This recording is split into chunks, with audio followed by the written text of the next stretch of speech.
வள்ளியம்மன் மீனாட்சி சுந்தரம் வேகப்பட்டவர்களும் மேடைகள்.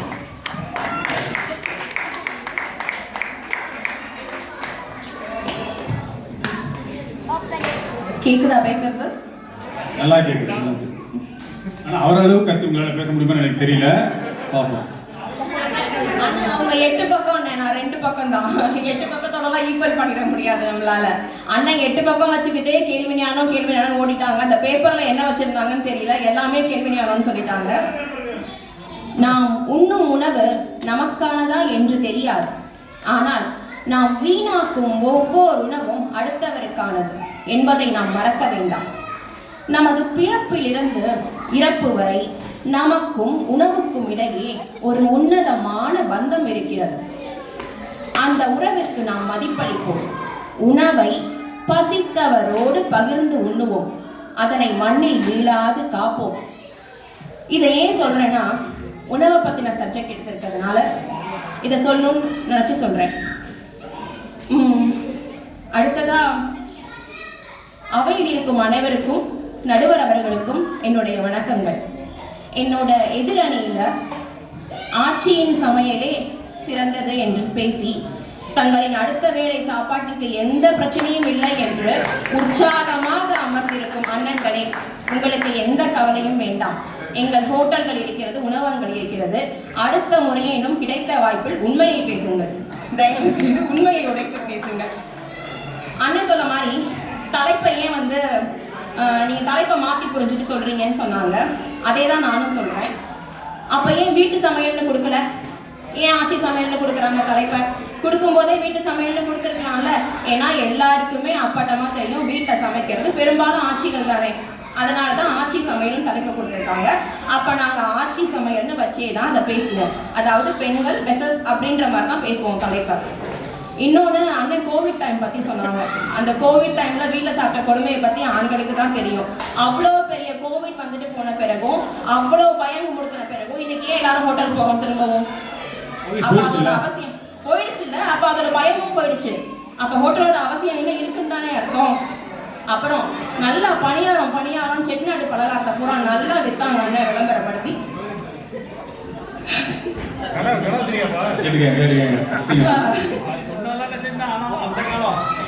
கூட்டு பச்சடி கிச்சடி ஆச்சி நிறைய வகை வகையா சமைப்பாங்க போல வீட்டுல. என்ன ஆச்சு?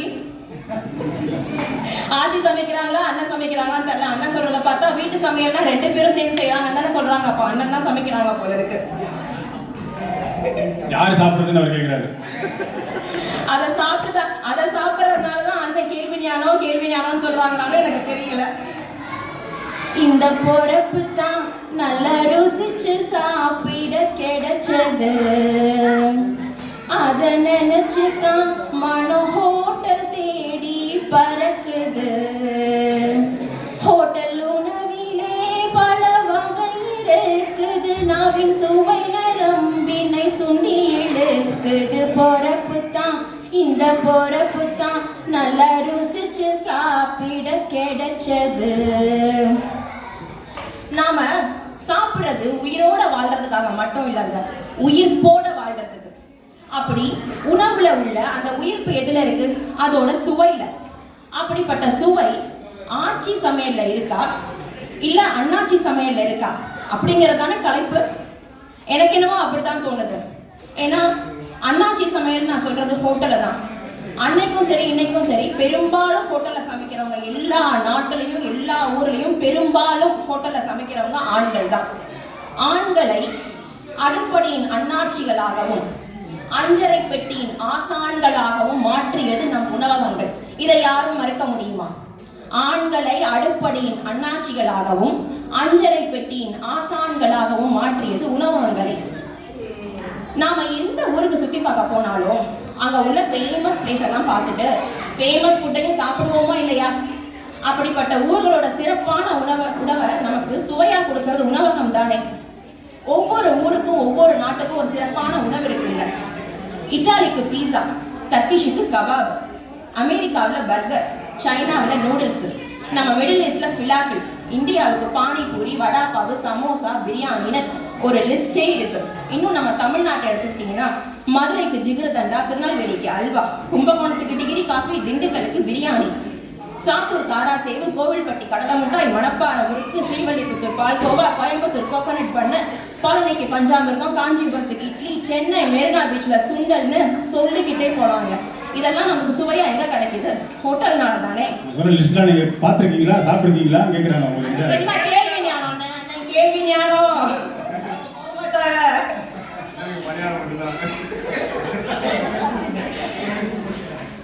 இப்படி அந்தந்த ஊரோட சிறப்பான உணவை நமக்கு சுவையா கொடுக்கறது உணவகங்க.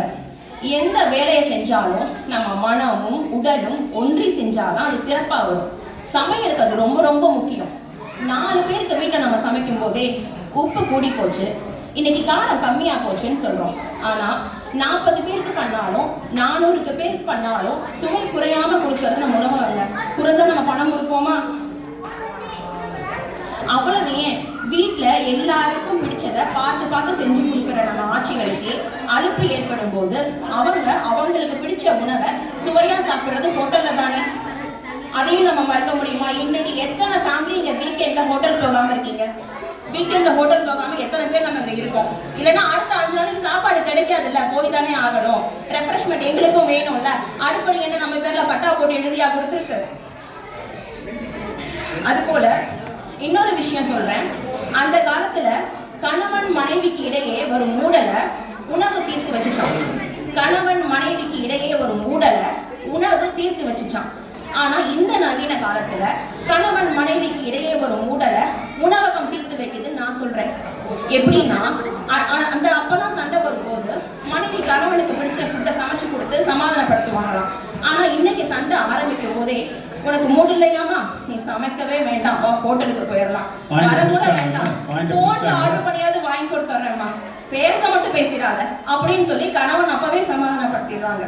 அப்ப சொல்றது கரெக்ட் தானே? கணவன் மனைவிக்கு இடையே ஒரு மூடலை உணவகம் சமாதானப்படுத்துது. எவ்வளவு பெரிய விஷயத்தை எவ்வளவு ஈஸி செஞ்சுட்டு இருக்கு பாத்தீங்களா?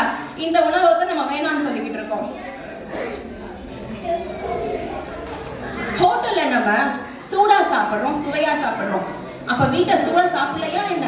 சாப்பிடுறோம். வீட்டுல சூடாவும் சாப்பிடுறோம், சூடு பண்ணியும் சாப்பிடுறோம். அதை நம்ம இல்லைன்னு இல்லைன்னே சொல்ல முடியாது. இன்னைக்கு ஃப்ரிட்ஜும் அவனும் இல்லாத வீடு எங்க இருக்கு? நீங்க யாருமே ஃப்ரிட்ஜில் வச்சத சூடு பண்ணி சாப்பிடலையா? அவன்ல சூடு பண்ணி சாப்பிடலையா? Ready to heat, readymade parotta, readymade சப்பாத்தின்னு யாருமே சாப்பிடலையா? அப்ப அதெல்லாம் எங்க இருந்து வருது? ஹோட்டல்ல இருந்து தானே. இன்னைக்கு காலகட்டத்தில் சர்வ சாதாரணமா தானே இருக்கதெல்லாம். நம்ம சமைக்கிற காய்கறியிலேயே எது ரசாயனம் கலந்தது, எது ரசாயனம் இல்லாததுன்னு நமக்கு தெரியறது இல்லை. அப்புறம் எப்படிங்க வீட்டு சமையல தான் ஆரோக்கியம், ஹோட்டல் சமையல ஆரோக்கியம் இல்லைன்னு நம்ம சொல்ல முடியும்? ஒரு உதாரணம் சொல்றேன் கேளுங்க. த்ரெட்மில்ல கண்டுபிடிச்சவரு 54 வயசு வரைக்கும் தான் வாழ்ந்தாரு. ஜிம்னாஸ்டிக்கை கண்டுபிடிச்சவரு 57 வயசு